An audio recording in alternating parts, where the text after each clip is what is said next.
김종인 비대위원장이 한부모 비하 논란에 휩싸였습니다. 미혼 한부모 가족 복지시설을 찾은 김종인 위원장의 모습 먼저 보고 오시죠. 그래서 이런 여기 찾아오는 사람들의 경우에는 정신적으로나 육체적으로 굉장히 취약한 사람들 아닙니까? 예, 김종인 위원장 오늘 이제 정신질환 지적장애 미혼모의 어려움을 듣던 도중에 정상적인 엄마가 많지 않다 이런 또 발언을 해서 지금 논란이 되고 있습니다. 이게 어떤 취지에서 나온 발언이죠? 기본적으로 이제 김종인 위원장은 저기를 이제 방문을 했어요. 이제 예. 미혼모 있는 곳인데 거기는 조금 이제 정신 질환과 지적 장애를 가지신 미혼모 분들이 생활하시면서 아이를 키우는 곳입니다. 예. 애랑원이라고 하죠.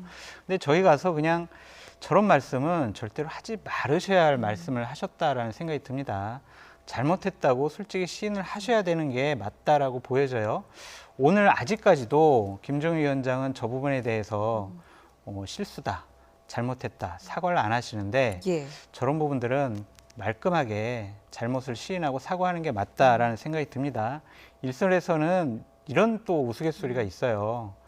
저분이 이제 저렇게 생각을 하시니까 정상적인 당대표로 선출돼가지고 그런 거는 못 하시고 비대위원장 전문하시는 거 아니냐.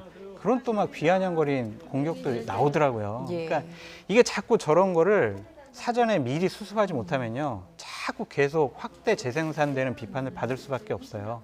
악재는 빨리 끊는 게 맞다. 그래 잘못했잖아요. 상처를 주신 거 맞잖아요. 그러면 사과해야죠. 예. 그거에 변명하면 안 됩니다. 국민의힘은 이제 지적 장애가 있는 미혼모가 취약한 시설에 있으면 더 악화될 수 있다 이런 뜻으로 한 말이다라고 해명을 했는데 직접 말씀하셨듯이 사과를 하지 않는 이상 이게 좀 논란이 수그러들지 않을 것 저는 같습니다. 김종인 비대위원장이 의도적으로 그렇게 하시는 건 아니라고 생각이 들고요. 예. 이분이 사전 메시지 정리를 받아서 가시는 분이 아니더라고요. 예. 이제 즉석에서 이야기하시다 보니까 이런 발언이 나온 것 같은데요. 좀 근본적으로 좀 사회적 약자라든가 장애인에 대한 인식의 부족은 존재하는 것 같습니다. 네. 그런 측면에서 좀 빨리 사과하시고 매듭을 짓는 것이 좋지 않을까 이런 생각이 듭니다. 알겠습니다. 민주당과 이제 정의당도 김종인 비대위원장을 향해서 즉각적인 사과를 요구를 했는데요. 허영 민주당 대변인 그리고 정호진 정의당 수석 대변인의 발언 차례로 듣고 오시죠. 김종인 위원장은 즉각 사죄하십시오. 김 위원장의 발언은 차별의식이 기저에 깔린 사회적 편견을 조장하고 장애를 비하하고 미혼모를 비정상으로 낙인 찍는 발언입니다. 제1야당 비상대책위원장으로서의 자격이 있는지 의심됩니다. 이는 명백한 장애인 차별 비하 발언으로 시대와 동떨어진 제1야당 대표의 인권의식을 그대로 보여줬습니다. 장애 여부를 정상과 비정상으로 구분하는 것은 장애인 차별금지법 위반으로 볼 수 있습니다. 예, 먼저 더불어민주당 같은 경우에는 이제 사회적 편견을 조장하는 발언이다 이렇게 비판을 했습니다. 어떻게 들으셨습니까? 저는 민주당 허영 대변인 저런 비판에 성명을 낼 자격이 없다고 생각이 들어요. 민주당이요. 장애우들을 상당히 비하하는 발언들을 상당히 많이 했어요. 예. 여러 중진 의원님들, 당대표분들 그래서 비판 많이 받았거든요. 제가 이게 다 적어왔어요. 제가 물타기 하는 차원에서 제가 불러드리려고 하다가 괜히 이 부분 또 얘기하면은 또 진흙탕 싸움 될 것 같아서 제 얘기 안 하는데 저런 얘기 하려면요. 자신들이 과거에 그렇게 했던 말에 대해서 어떻게 자신들은 수습하고 처리를 했는지 되돌아봐라 라고 말씀드리고 싶어요.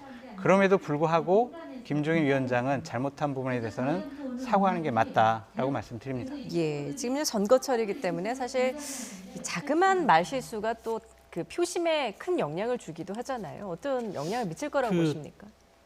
이 사건도 마찬가지로 예. 사회적 그 약자에 대한 인식의 문제, 그다음에 우리 또 성인지 감수성 문제, 정치권이 그런 게 좀 둔감한 부분이 있어요. 아직 그 김종인 비대위원장께서 사과를 안 하신다는 것은 본인이 별로 뭘 잘못했는지 잘 모르시는 거예요. 저는 그런 측면에서 우리 여의도의 이 제도권 정당들이 거대 정당들이 빨리 좀 시대적 변화에 좀 적응했으면 좋겠다. 네. 그런 생각도 들고요. 뭐 장 소장님 말씀하셨던 것처럼 그 당시에는 또 아마 국민의힘이 엄청나게 또 비판을 했을 거예요. 예. 서로 똑같은 이것을 되돌이표처럼 하고 있거든요. 정치가 과연 혁신되고 발전하고 있는지 참 제 몸담고 있는 제 스스로 한 번씩 참 의문을 한 번씩 던져봅니다. 네. 예, 알겠습니다. 좀 선거철이기 때문에 입단속 그리고 말조심 해야 될 것 같은데 좀 앞으로 김종인 비대위원장의 사과가 있을지 지켜보도록 하겠습니다. 박진영 더불어민주당 상근부 대변인, 장성철 공감과 논쟁 정책센터 소장과 함께했습니다. 잘 들었습니다.